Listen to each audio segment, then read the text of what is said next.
So sorry, next question. Next question. Well, you gave a lot. I mean, you definitely explained that you have to do your homework, and Yeah, you did a deep dive on him, I which did. saved you and other people who will remain nameless, Yeah. because if you hadn't done that deep dive, Lord only knows what would happen. Anyway, Yeah. did you have a favorite moment in the film while working with Christopher? Did you have a favorite? I only spent 12 hours on set one day. I wish I would have been longer because if you know the Wow. union rules, probably would have gotten more residuals. Yeah. Anyway, point is that I spent one day, 12 hours, and the cool thing about it One was day? one day. Yeah. I Wow. shot that scene in 12 hours. Wow. And that was like every 20 minutes, two guys came in with this huge reel of 70 millimeter film Hmm. and basically put it on the machine because it was shot in 70 millimeter, my scenes. Right. And but the most joyful moment of that whole thing was that number one, being on set.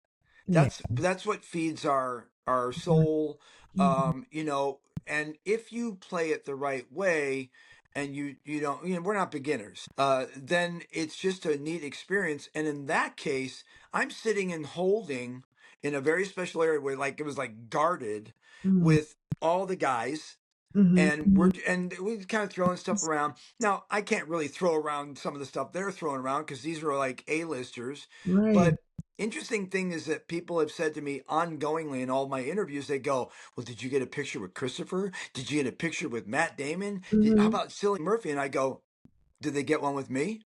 Oh, And well, I mean that yeah. because look, I have always had a theory that remember the on the rearview mirror it says things are appear larger in the Mhm. rearview mirror. Mhm. That's my theory of acting in my career is that you have some of it's fake it till you make it, Right. A lot of it and is to make it. yeah, it really is because the bottom line is that if I'm sitting there and I sink in my seat, they're going to go, yeah, this guy wasn't, yeah, whatever. Yeah.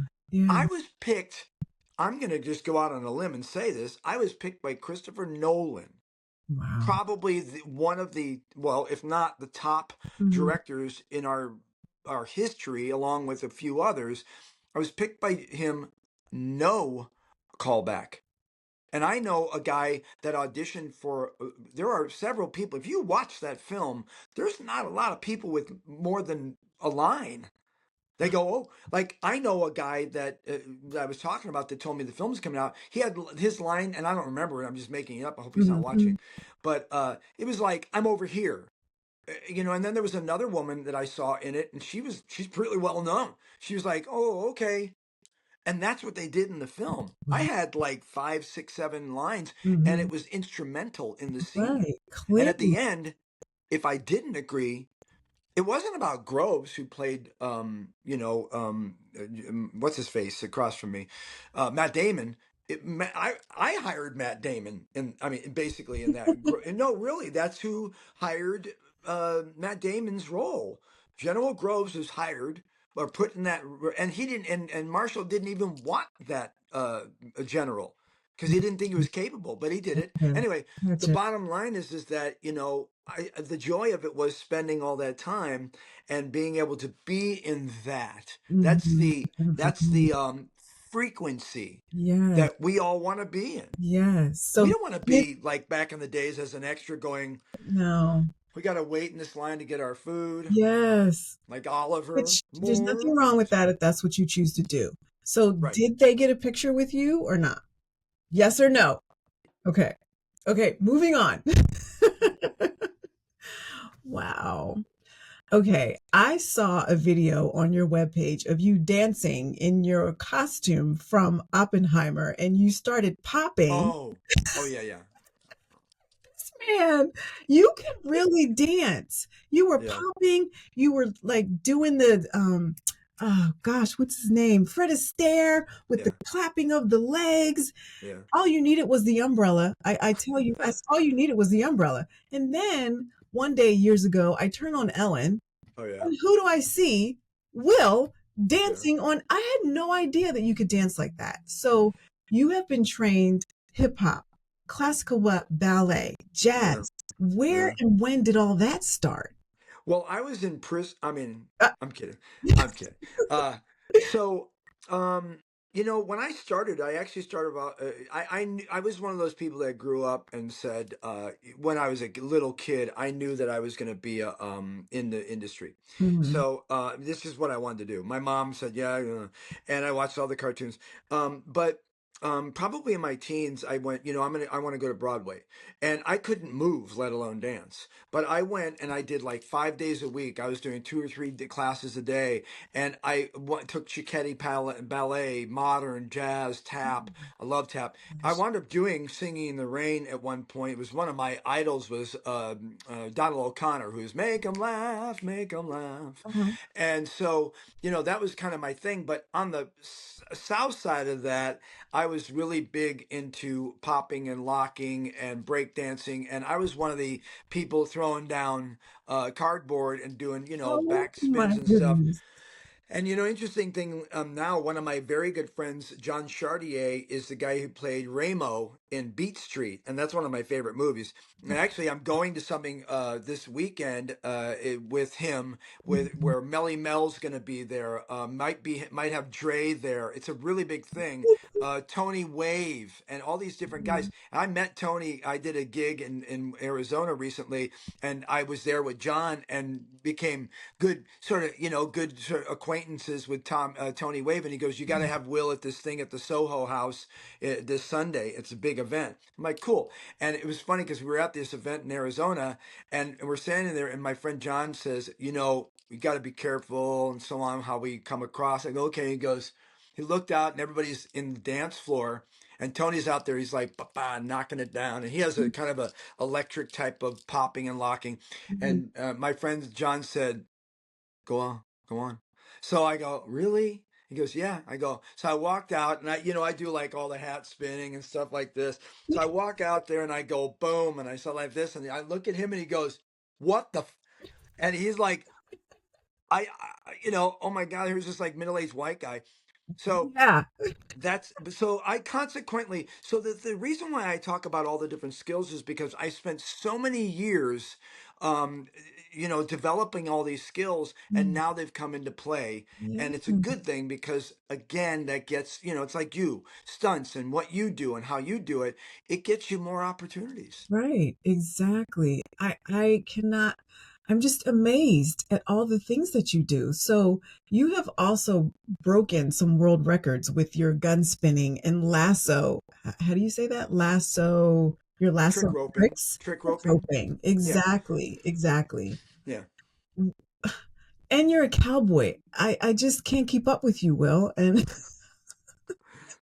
this Guinness World Record with the yeah, gun spinning. yeah. Where did that come from? Well, a long time ago, when I was doing musical theater, I did a show called Will Rogers Follies. And at the time, I was working Mhm, for Fox Kids. And I was a Fox Kids Club host on air for 7 years. And mhm, that's when Fox cared about kids. Did I say that? Anyway, so in any case, the bottom line is that I got really into Will Rogers. I was the philosophy. It mhm, was, put yourself in other people's boots, blah mhm. blah blah blah, and so on. And then basically, I started learning how to trick rope. And I'm the type of person that when I want to learn how to do something, I just jump in both feet and legs and hands and whatever. Mhm, mhm, And so I wound up starting a Wild West company, no kidding, and Mechanical Bull company. And I'm one of the top Mechanical Bull trainers. I've trained Beyonce. I've trained tons of people, and I can ride them without any hands on full. And mhm. I know how to fall and stunt and so on. So I do all the different stuff, and it's all basically been that I learned it because I realized again I didn't want to be a waiter, and I wanted to keep working in the industry. And as a coach, it wound up allowing me to get in and saying, "Hey, I'll coach your person, but you got to put me in the film." And they're like, "Wow, Mhm. you sure have." I go, "Well, you need Well, me more than I need you." yes, yes. Good for you. Yeah. I love that. I mean, you are definitely, I have to say, inspiring me in this very Oh. moment. I have to share that. Sorry. Well, I have an idea. Maybe you should do a podcast. I'm kidding. Really? Yeah. Okay. Hmm. Okay, so back to Oppenheimer. I'm sorry, I can't get over this movie. Um, we talked about how you developed your character and all the training that you did, and I just forgot my question. Um, what was it like seeing yourself Oh. on screen and then walking the red carpet for the Oscars? Well, I didn't actually. I wish I would have. I tried. I tried everything, and I'm pretty persistent, as you may know. I know. And but I did, But the party was something, and we went to a lot of events and Mhm. different things. Like I went to the producer and directors ball, which a lot of the actors are like, how did you get in that? I know some people, and so the point is that I believe the optics of an actor it's important to be able to make sure your social media doesn't look funky or you're not Mhm. doing weird things on it, Mhm. unless that's your deal. Right. And then also red carpets and networking, because it's all Mhm. network, Right. and of course agents and managers. But um, it was nice to. I wish I would have brought it with me, but it's in my closet. No kidding. Is I have the certificate with a gold uh SAG Award person because we got best ensemble cast. So Yes. I was thrilled. Oh, no one's coming in there to No, I have murder one of you, are those they? on my wall. I was gonna get it, but it's too far over there. Oh, you have one? I have one from Skyfall and Kill Bill, but we're not talking about me. We're talking about you. No, but that's awesome. Well, So that was. I was going to show it, but it's too far. It's all right. People could I see. just thought someone was entering your home and No. like breaking in or like. Um, but no, and so that was one of the things I thought was kind of just. Yes. Well, I mean, that's a thing that you kind of go, oh wow, this is real. Yeah. I mean, I did try to contact them and go, can we get a statue? And they go, yeah, sorry, it only goes to the, anyway. But and consequently, the reason why that's actually even more monumental, and I won't ponder on this, but I'm kind of a particular type of union member, and Oh, okay. yeah, Mhm. and that's coming out a lot nowadays in general. Yeah, I've heard. Because and people will go, I go, I gotta work because this is not my Yeah, hobby. Not my hobby, exactly. kids. So Exactly. the bottom line is that, so people are like, you'll never get. I'm like, okay, but it means so much to me because that's kind of like when I got my SAG card, and this. Mhm. I was like, well, I got my SAG card in '85. I did a commercial. It was an accident, and I Mhm. was playing the groom. Wonderful casting director who's in LA. She's awesome, Judith Belay. She used to Mhm. cast all of Jodie Foster's stuff. Great. She's a she got me my card in '85. She goes, Will, I know, back in '85, I know you don't want to do this. It's an extra thing. It's on a union commercial, but I need you. It's only an hour shoot. It's for a Nissan commercial. I go, great. So I'm doing this, and I'm playing not the groom, and the bridegroom, but Mhm. I played best man. And back then in the day, they brought people in. I was in Central California. They brought people in, and the actors, they didn't think actors existed outside of LA and New York. Right. And so I did this thing, and it was a Nissan thing. We're throwing rice, and the director from New Zealand or Australia goes, "All right, hey mate, come on, man, I want you to press the end of the second leg into the rope, just like that." And I go, okay. Well, I got a call like 3 months later from a New York agency saying, we need you to sign these papers. You've been upgraded with the principal. Okay. And Yes. there's some things in the mail for you. Well, those some things equaled about $21,000 in checks. And I'm like, Mhm. wow. So Wow. there wasn't any question in my mind. I became union immediately. So Mhm. that card, when I got that thing, was like, I am a professional actor. Yes. Yes. Yes. You are. You are. So are you. I, thank you. Stop talking about me. We're talking about I know. you. I can talk about you all day long.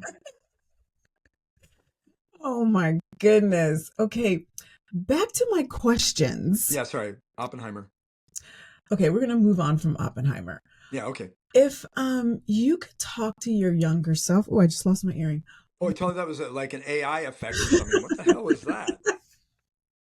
I think I just saw the Lord of the Rings all of a sudden float from your body. Anyway, If you could talk to your younger self about the business or just life. Well, let me just stick to one thing. If you could talk to your younger self about this performer that you have become, what would you say to yourself? absolutely nothing. Nothing? The reason why is because, I don't know whether or not I believe in fate or I believe in whatever, but this has just been my passion my whole entire life. This is not something I went, hey, I used to be a Mhm. real estate agent. Wait a second. I used to be a real estate agent. I used to do this and that. And then I would decided I'm at the one point of my this is always what I've Mhm. aspired to be. And, if I didn't do what I did, and because very early in my career, I'm like 16, 17 years old, when I was a magician, because I started off as a magician, Mhm. I was trying to go to LA, I was trying to go to New York. If I did that, then I wouldn't have met my wife. I Mhm. wouldn't have my beautiful kids. I wouldn't have been Fox Kids Club host. I wouldn't have done that much theater. I wouldn't have. And all of the things I believe that I experience in every single day of my life, now especially, is based upon all the things that I have structured and done Mhm. and had to bob and weave. Because this industry, you don't need an education. You Mhm. really don't.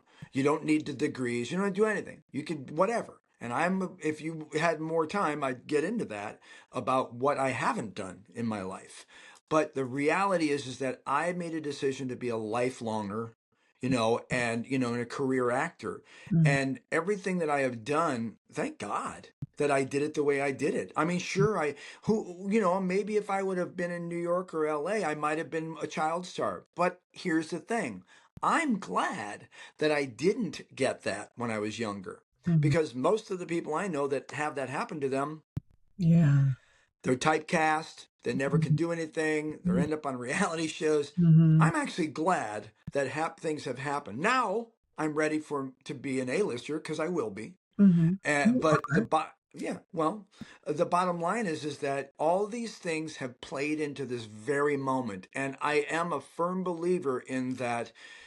I don't think everything's set out for you. I think you have to struggle. I think it's Mhm. more beneficial in my life, in my heart, that I have had to struggle. I mean, I've had times when I've sat as a professional clown, and I mean professional clown, in my car crying, going, why not me? Why not Yeah. me? Why Yeah. not me? You know what I'm talking I about. do. You're I like, do. why can't, if I do look like this, if I do act like this, if I do move like this, why not me? Right. But now I'm just saying this more than ever is I am more than ready. Mhm. And the fact is that when I show up to do my job, I know the kind of effect I'm going to have when I'm allowed to do what I'm supposed to do, because Mhm. that's what I do. Mhm. And again, you are amazing. Oh, You are a performer. where's the Venmo on this? Yeah. There we Like I go said, again. you inspire Oh. me. Stop it.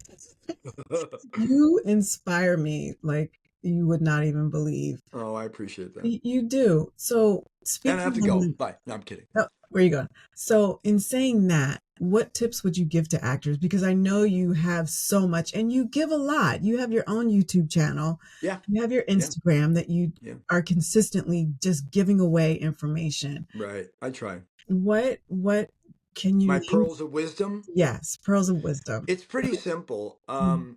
People always ask me, they go, what do you think the key component, hold on a second. What do you think a key component is of being a successful actor? And I say confidence. You Yeah. have to be able to learn as much as you can to become confident. Mhm. Walking in that room with all those A-listers and being able to sit there in front of them and go, we're not any different. The Mhm. only reason that, is opportunity. Right. You got an opportunity. You were able to Mhm. show it. And at that right time and moment in your life, you hit it. And then now people are like, okay, you're Matt Damon, you're whatever. I'm not downplaying anybody's Mhm. talent. I'm just saying that this industry, like tomorrow, you could book something or someone could see you and it would change your life. Mhm. Same thing that happened with Oppenheimer is Mhm. that I just did this random audition. So if I'm going to give you a tip, it's going to be you need to build your confidence. You need to make sure you understand that when you do something and you don't succeed at it, you can't beat yourself up. You Mhm. have to learn from it and move on. Because this industry is the biggest mental health issue of any careers. Because we're told we're too fat, we're too skinny, we're too white, we're too blonde, we're too this, we're too that. And the reality is that you have to know that that critical voice is there for a reason, but you Right. also have to know how to say to that critical voice, shut the up. Mhm. You did your own beep. I did, yeah. It's not going to get, you're not going to succeed if you don't understand that you continuously need to work on your craft, Right. and however that is. And you also Mhm. have to learn how to self evaluate yourself Mhm. and be able to go, I called it in. I did my tricks. Okay, whatever. So to sum that all up is that you need to constantly learn as much as you can. And when I say that, I'm talking about Whew. how to produce, Yes. how to shoot, how to Mhm. edit, all those things that I was been doing forever. I didn't do them because I was like, oh, well, I'm kind of bored. Learning how to work gimbals and doing different things and knowing Mhm. that stuff and knowing Chat GPT and knowing AI, because guess what? Gosh. Our industry is bucking Yeah. AI. And I just did a keynote speech because I Mm. keynote in Texas, and it was a $250 billion company, huge company. And I'm up there keynote speaking to them for 45 minutes, talking to them, and they're all telling me, "Wow, the fact that you know as much about AI and ChatGPT because we utilize it in our careers." And I went in the speech. Interesting thing is that my industry and my career, they don't want it. They're Right. saying no, no, and I'm telling you right here on the air, if you don't embrace ChatGPT Mm. and AI and understand it and know how to conquer it, or Mhm. at least use it to your benefit, go work at Starbucks. Right. Because here's the thing. The thing is that if you can make a movie and they can replace you by putting your what do you call it, your whatever that thing is, avatar, and Right. then you're going to be speaking, learn how to do it yourself. Yeah. Learn how to create that stuff yourself, because now I can do the same thing I have been doing for the last 15, 20 years in about 4 seconds. I Mm. could literally do it right here because Mhm. I've become a prompt engineer, knowing exactly what to ask, how to ask it, get the questions I want. And then instead of having 10 people and going on Fiverr and finding this person to market, that person SEO, this person do that, I just go, give me the plan, lay it out, give me a thing, Mhm. give me an action plan, and do it in 5 days. I Right. needed a 5 day plan. Boom. Mhm. That's how the Outlaw Filmmaker, my YouTube channel, Outlaw Mhm. Filmmaker Content Creator, got started. Mhm. And then I just keep learning and learning and watching all the videos, because the only way to do that nowadays, and you don't want to get $150 a day rate, is you got to learn how to do it yourself. Learn to do it yourself. Exactly. What You're so motivated. What continues your what drives you? Well, I'm on crack. I'm kidding. I'm kidding. You're not. Uh, oh, it's 12:20. Wow. Sorry, I Yeah, had to look at my. Yeah. it's okay. Uh, yeah. Anyway, What drives I'm. you? What drives me? I knew the question. I'm sorry. I was just trying to figure out how I wanted to phrase this, but I just, without any substances or whatever, I just have a lot of energy. But Mhm. the energy I have is, I really was not a good student, and that's another episode. But I really wasn't. But I found that later on in life that I really loved researching as an actor and really getting as much information as I could. And the bottom line is that I knew that again, the more I knew in general, business or whatever, and our careers, the Mhm. more I know and the more I know where to get it. Like in 2023, Oppenheimer year, I had 17 projects, and 80% of them were union, and 75% of them I got myself overseas, Mhm. everywhere around the world. Right. And the reason why is because I knew where to go, I knew what to Mhm. do, I knew how to pitch right, even though we're not supposed to do it, even though it's called show business, they don't let us do the business because Business. then they go, "Why are you contacting me?" But I Right. learned how to do some of these things and go, "Hey, you have no choice. You can say no to me." Right. But a lot of times I found in my marketing and doing what I did that 80% of the people said, "Here's the side, send it to us." I go, Mhm. "Great." And the cool thing about that is they're looking at their laptop and they have like 3,000 people's little teeny, weeny, weeny, teeny, weeny headshots on there. By the way, make sure your headshots are really close so they can see your face and not Right. three quarter. Right. But I realized that I was actually going to their email box. with my WeTransfers, and everybody else was sitting in this big old pool going, oh, I hope they notice me. That's Right. another story. That's a little tip I have, That's but a I tip. can't get into that. That's a tip. Yeah. Yes. You do have something I saw on your Instagram page for working actors. It might be on your YouTube. I'm not sure, but I saw it a couple weeks ago where you were telling tips Yeah. on how to get more Yeah. jobs or something, Yeah. Well, right? it's all on the channel I have, which is Which Outlaw is Filmmaker.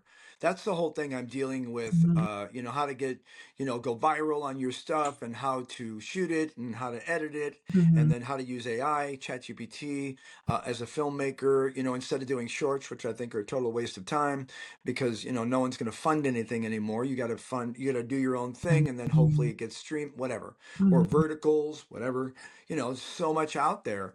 But, I'm trying to cover as much as I can in the industry to help people. mhm. Okay, well, I thank you. We have gone over our time. Graciously, I appreciate you wanting to hang Of out with me course. longer. Yeah, I'll come on anytime. Okay, so maybe we'll have to do this would actually be a part 3 when we get together again. So tell us, how do people get in touch with you? What are your social media handles? Well, okay, so Will Roberts Official is Instagram. Mhm, The channel on YouTube is Outlaw Filmmaker. You can check that out. And other than that, my site, which is nothing really. I mean, you can go to actorwillroberts.com. That's another thing is stop, everybody out there that's an actor and a performer, stop using Gmail accounts and start going Why? and getting, huh? Why? Oh, because if I'm looking at a signature or I'm looking at an email coming from an actor, let's just say, Mhm, and I go, oh, I really like Angela. I think she would be great. I saw this little clip. Oh, here's her email, Angela Merrill at Gmail. Oh. Mine is will at actorwillroberts.com. And you know what I immediately do when I do that? Actor Will Roberts. And I go to my website. The problem is that actors are using Gmails and it doesn't brand them. mhm, Mine is actorwillroberts.com. So when you see that, number one, I'm a professional because mhm, I got a real handle there. mhm, And the other thing is that it's in the signature. If you click it, it goes right to it. Everything is actorwillroberts.com. mhm, And I'm just saying that people that use that, they might look at it and go, think about it. The world is lazy. Hate to say it. mhm, But mhm. if you're looking at something here and you go, oh, I really like this person's stuff, and you're going, oh, no website, and they have an email. I'm not, oh, actorwillroberts.com. Click. I'm just saying, the KISS method. Keep it simple, Right, stupid. You exactly. got to know that whatever move you make, Mhm, it has to help them get closer to you, mhm. not farther away. And Right. so doing that is a branding thing. You should have it. You should have a signature in every one of your emails saying this. Oh, Oh, where you going? I don't know where the hell I'm going. Anyway, nowhere close. Okay. Anyway, so I'm just saying, Okay. actorwillroberts.com. Another tip. Thank you so much.